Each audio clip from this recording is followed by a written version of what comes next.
Hello hunters! In this video I will show you my dual blades builds. Before title update 1 I was using an arc-weld build with both convert element and element absorption. So it was about time I tweaked it a bit. But first things first. This is not a meta build. I take many factors into account besides meta when I create my builds. And I recommend you to do it also. First, figure out your playstyle, your playstyle characteristics. Then write them down and which skills will give you an advantage. Then give them priority numbers. Write them down on that piece of paper. To give you an example, I hardly can perfectly evade in a hunt. Max 2 or 3 perfect evades. So for me adrenaline rush is out of question. What I use instead is earplugs. When the master screams, I get free uninterrupted damage.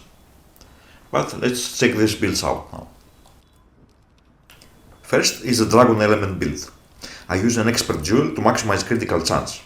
Among all weapons, the elemental ones benefit more from critical hits, so it is a no-brainer. The only jewel I would consider to swap it out is protective polish, because staying in white sharpness for more is another major damage increase. Divine Blessing is a great defensive skill. As you can see, there are 2 arc-weld pieces, 2 Zosia and 1 Guardian arc-weld. Armor shortage is so bad now.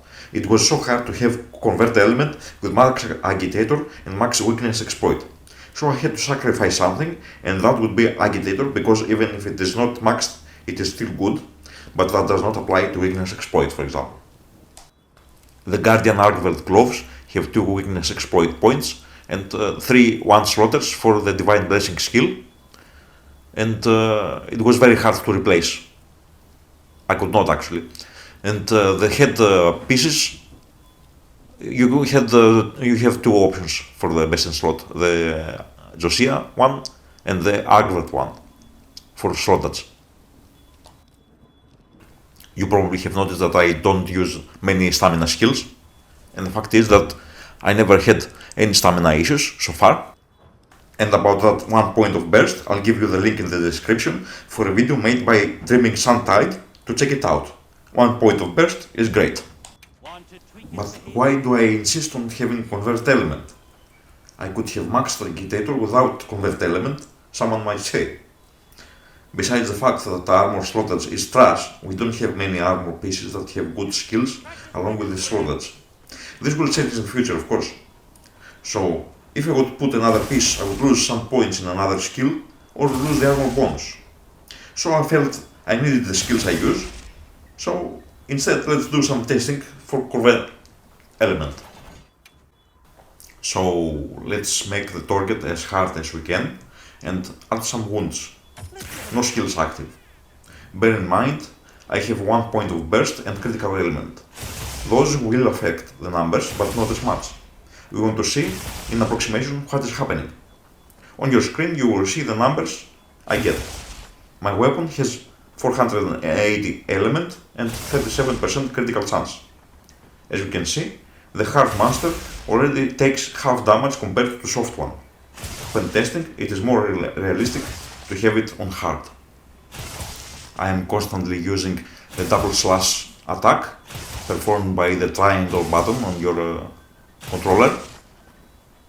I don't know what is the button on PC, but on PlayStation 5 it is the triangle.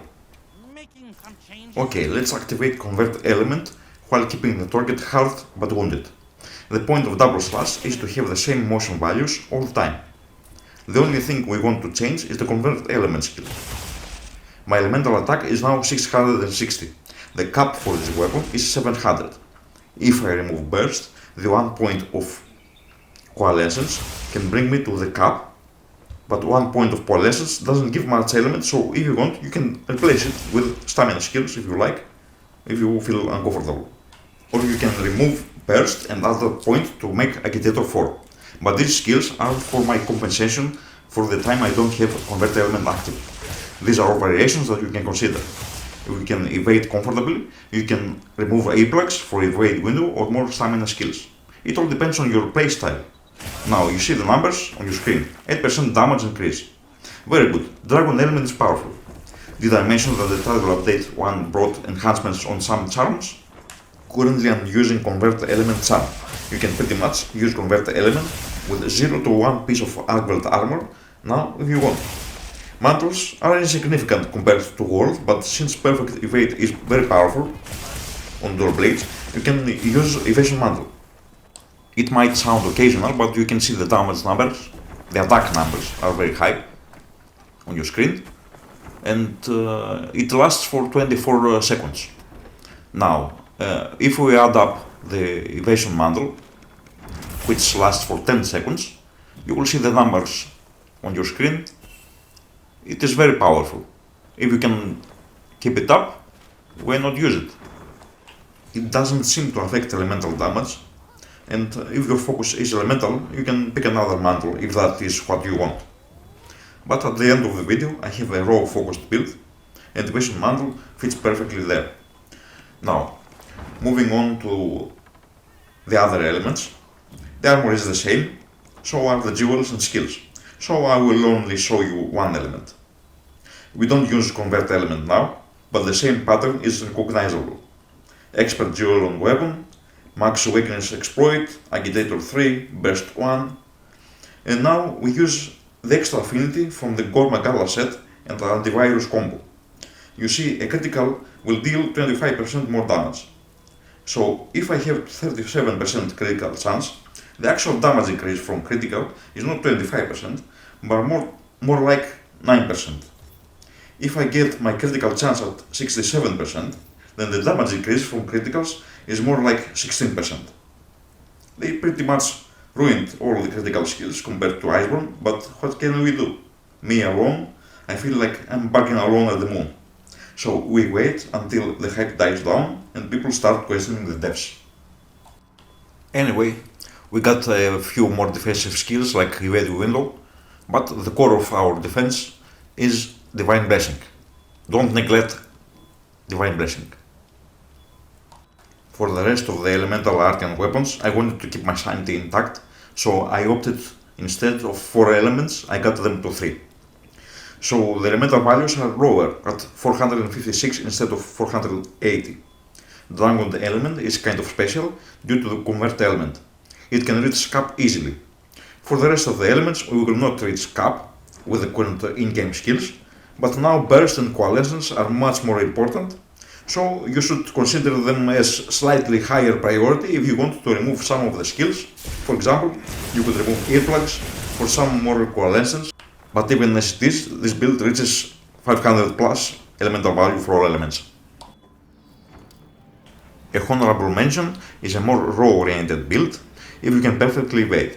You can use the new Zosia Tigers that has a skill that synergizes well with Rathalos armor set, and the Rathalos set has also the Adrenaline Rush skill that gives up to 30 raw when perfectly evading, but that is going to be great if you can evade very often and you forfeit a massive amount of critical chance. Slot wise, it is trustier.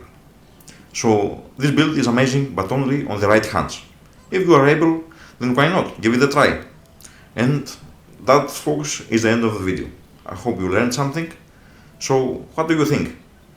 Write it down in the comments. See you all and happy hunting!